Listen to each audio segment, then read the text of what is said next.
and welcome back to my channel. This is Life with RuthieBee.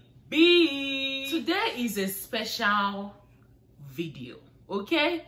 This is a video of when my mother thought I was a witch. Let that sink in. My mother that birthed me thought I was a witch. Eh? I was sucking blood. Growing up in my house was quite interesting. My parents are conch Deeper Life members, and I never really fit into that stereotype growing up. Anyone that knows me or remember me back in the day would know, like, I was not that. Like, I tried at some point, but it wasn't working for me. I was quite the stubborn kid. I would say I was quite stubborn. I was what you consider a spoiled child or spoiled brat, whatever you call it. So I acted out a lot, and that was like the main thing. My mom could not understand what that was, and even up to this day I don't really understand it myself. But at some point she felt like I was possessed. I didn't want to go to church. She felt like I was possessed because a pastor told her that, you know, I feel like there's something going on with your daughter. You need to seek spiritual help because I think she's possessed. And my mom ran with that. She told my dad was like, she's not possessed. She's just a stupid girl. That's it. She's not possessed. But mom was like, she's possessed. And I was like, I'm not possessed. I'm just the same girl you knew yesterday and the day before and the day before that. So she was like, no, you're acting out too much these days and I don't feel like it's okay. So she took me to this pastor, and the pastor, as soon as he saw me coming in, he was like, this girl, there's a dark cloud around her head. It's a dark cloud above her head. We need to pray to God for God to deliver her. We need to cast and bind and all that. And I'm looking at them like, okay, do what you gotta do. So I just sat there, and I was so mad at that point. I told my mom, I was like, I don't want to be here. The pastor was like, yes, see that? That's the devil speaking. The devil is letting us know that she doesn't want to be here, but we're going to deliver her today. Today she'll be delivered. Today she'll be delivered. And my mom was like, amen. Amen. Deliver my daughter. Oh, amen. And I'm like, I am okay. I don't know what you guys are talking about. There's no demon in me or on me or around me. I don't know what you guys are talking about, but I am fine. Let me tell you this. They prayed and prayed and prayed. We were probably there for like 2 or 3 hours, and I was just sitting. They would tell me to kneel down, and I was like, heck no, I am not kneeling down. I'm gonna sit here. I'm gonna sit here, and you can't make me kneel down. You can't make me stand up, nothing. I'm just gonna sit here. They kept praying, and the man kept insisting that the demons are coming out. At some point, he was coming out. I don't know how he was coming out because I was just sitting there. I was just sitting there. Like, I didn't even close my eyes because I was so mad at that point. Like, why am I here? I am not possessed. I don't have witchcraft. I don't have it. So why am I here? But, you know, now I kind of understood where my mom was coming from. You know, me and her, we talk about a lot of things. And one time I talked to her about it. She was like, you know, I actually thought you were possessed. I was like, I kept telling you I wasn't. But she was like, well, the things that you were doing is not normal. I said, that's normal for kids. It is normal for kids. The fact that the pastor, after this whole ordeal, 2 days after that, this stupid pastor came to my house to come and get an update. Maybe the witchcraft finally left, I don't know. When he came to my house, he knocked on the door, and I went to the door. I didn't even open the door. I just looked at him, and I went to go call my mom. And she comes, she's like, oh, pastor, welcome. Welcome, sir. He was like, God bless this house. Bless this home. Whoa. Okay, so how is her? Has she improved? My mom was like, oh, no. No, the same old girl. No, nothing changed. I think it's even worse now. So,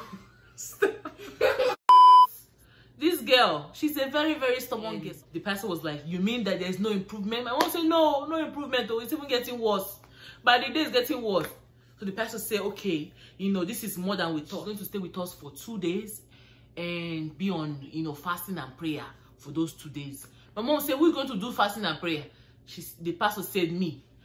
Mother said, she can't even do from 6 a.m. to 12 p.m.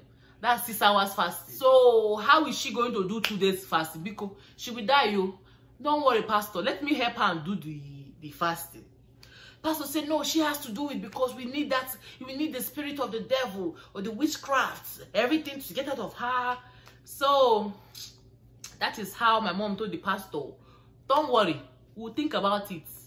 All this while, my dad was not in support of this. I mean, he was like, yeah, you're stubborn or whatnot, but he was not in support of, like, you know, her taking me to the pastor and stuff. We went to about like 5 pastors when I was in high school, like seeking for miracle to make me stop being stubborn.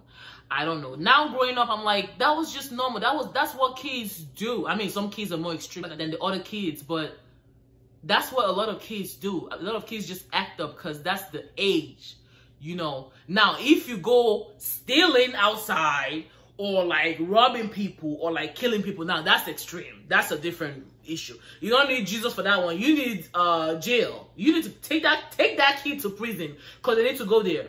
But when a kid is just like acting a little bit in school or like at home or whatever, that's kind of normal. It's just that you just have to caution them, you know, tell them, you know, the best. The thing about African parents that I don't like is they don't know how to talk to you.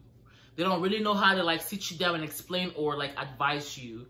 They just yell and scream at you instead of like sitting down like, okay, why did you do this? What prompted you to do this? Or like ask you questions first before even yelling at you.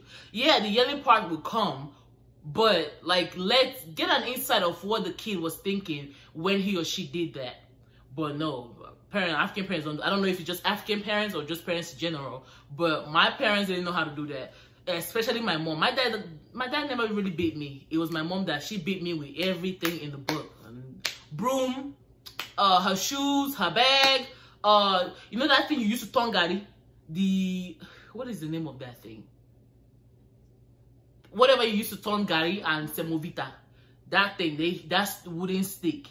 They use it to whoop me so bad. Hey, Chineke. If only my body can talk. This whole body, even at school, it was bad. But parents need to know how to talk to their children. Like, they need to really understand what their kids, you know, how their kids feel, or try to force them to do something. Growing up, I was really forced to do a lot of things that I didn't want to do, and that prompted me to act out a lot. So my advice to myself, my older self, would be try to reason with your children. You know, get to know them a little bit more than just normal surface, and know what their problems are if you can help in fixing it. It helps to talk to your kids. People don't really know that. It helps to really talk to your kids. When you sit down and talk to your kids, they have this little bond with you that I had it with my mom a little bit, but the fact that she beats me so much, it wasn't helping, because I didn't know, if I tell her this thing, is she going to beat me? If I tell her this particular one, is she going to beat me? Like, I didn't know, you know, how to, you know, juggle life at that point. I think my mom finally just realized that I was just being a child, because she took me to a whole bunch of pastors at some point. A little pastor, God rest his soul, that was like the only pastor I really, really trusted in my life up till when he died last year. I really trusted him. My mom went to him, and my mom told him everything about me, and he was just looking at me. He was like, Ruth, why are you doing all this? So I was like, I don't know. He said, are you sure you want to be in this world? I was like, yes. He said, so why are you acting up? I said, I don't know. So he told my mom, he was like, just leave her alone. Like, she's going to grow out of it. This girl, look at this girl. This girl will show you that, you know, she will help. There's a way he said it. He said she will show you greater things in life. I didn't really take it as something serious at that time, but like, that man, anytime, even before he died, I used to call him all the time. I would tell him about like some stuff happening in my life, and he would pray with me and all that. That was the only pastor that actually told my mom that I wasn't a witchcraft. The only pastor that told my mother that I'm not a witch. The rest of them lied to her and told her I was a witch, that they were going to deliver me and all that extra stuff, and none of them did. Because I don't know what they delivered, because I was still the same person the next day, so I don't understand what they did. So guys, that was the time that my mom thought that I was a witch. Turns out I am.